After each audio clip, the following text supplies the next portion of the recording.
We all trust banks with our money, but who trusts the banks?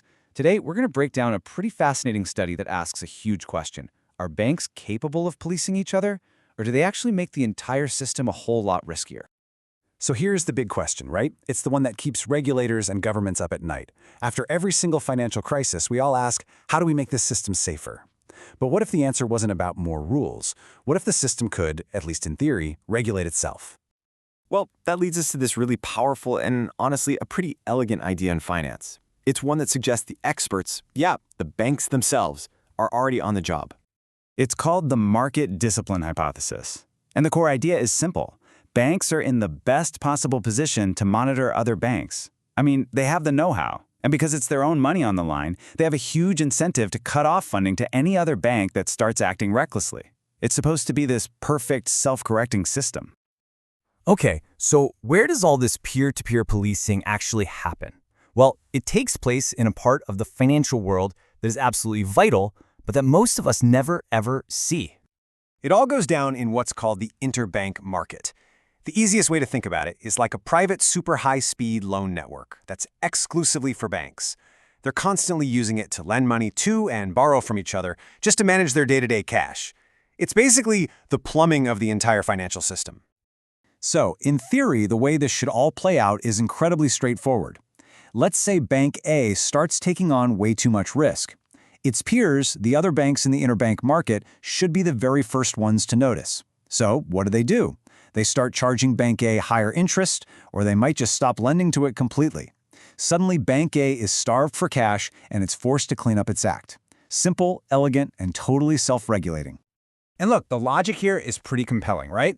As a couple of economists, Kalomiris and Kahn, pointed out way back in 1991, who is better at judging a bank's real health than another bank? They speak the same language, they get the risks, they're the ultimate insiders.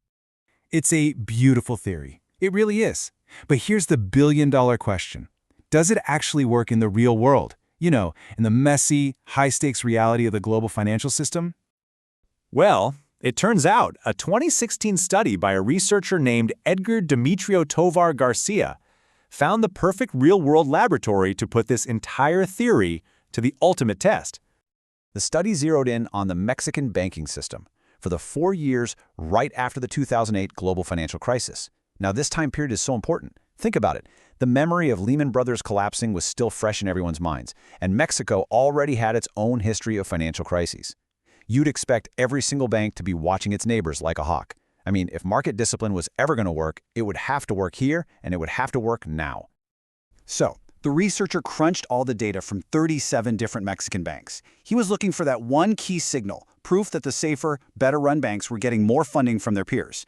But that's not what he found at all. In fact, he found the complete opposite.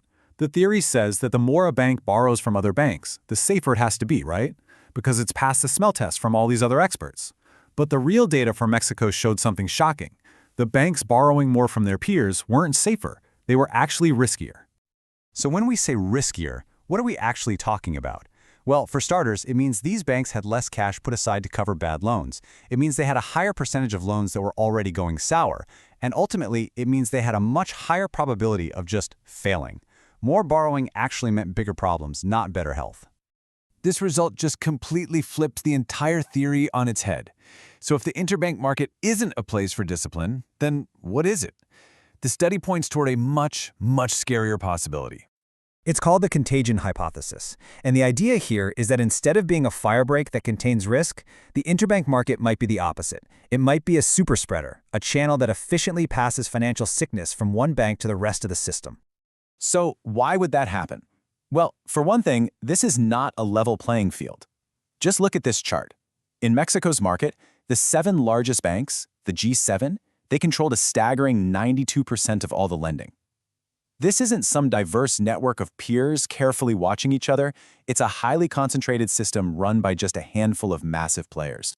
So what this really suggests is that instead of banks policing their peers, risk was just flowing downhill. It was going from the big fish, those G7 lenders, to the smaller banks. It wasn't discipline at all. It was basically just passing the buck. So what is the big takeaway from all this? What does this financial detective story really mean for how we try to keep our banking system safe? The study's author really doesn't mince words. He says it right here. This is a wake-up call. We simply cannot rely on the market, on this elegant theory of self-policing, to keep banks in line. The evidence just doesn't support it. So why doesn't it seem to work? Well, the paper points to a few powerful reasons. Lenders might just believe that a risky bank is too big to fail, or too interconnected to fail, meaning they figured the government would have no choice but to bail it out anyway. And if there's an unspoken government guarantee sitting in the background, well, why bother monitoring? The incentive to be the tough guy, the disciplinarian, it just vanishes. And that leaves us with a final and pretty provocative thought. This deep dive into the Mexican banking system suggests that this beautiful theory of market self-discipline, it might just be a myth. So if the experts, the ones with their own skin in the game, won't do the policing, it raises the fundamental question: who will?